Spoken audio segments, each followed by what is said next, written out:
Dowladda Kenya ayaa walaac xooggan ka muujinaysa sida ay ku suurtagali karto in markale dib loo fasaxo qaadka ay u geen jirtay Soomaaliya oo hakad ku jira muddo 2 sano ah.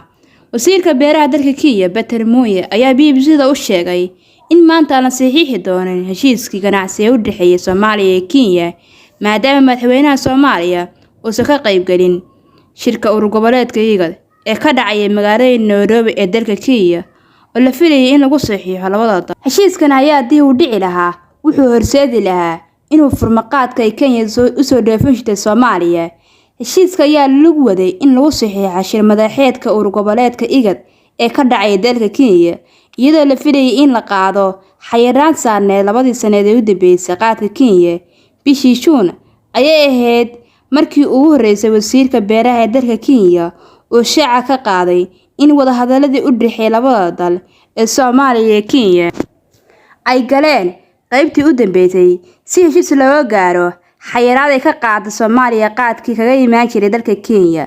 Soomaaliya ayaa hakisay qaadkii laga soo dhoofin jiray Kenya 2 sanadood ka hor 19 Maash 2020 iyadoo sabab uga dhigtay xayiraadda COVID-19.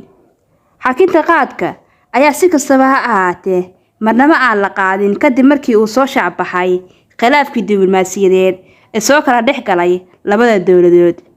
Mamnuucitaanka qaadka kaga imaan jiray Soomaaliya dalka Kenya ayaa horseeday suuqa maalinlaha ee qaadka Kenya la lumiyay in ka badan 50 tan oo qaad ah oo markaas lagu qiimeeyay in ka badan 20 milyan oo shilinka Kenyaanka oo u dhiganta ku dhawaad 200,000 oo doolarka Mareykanka ah. Maxay kula tahay daawade?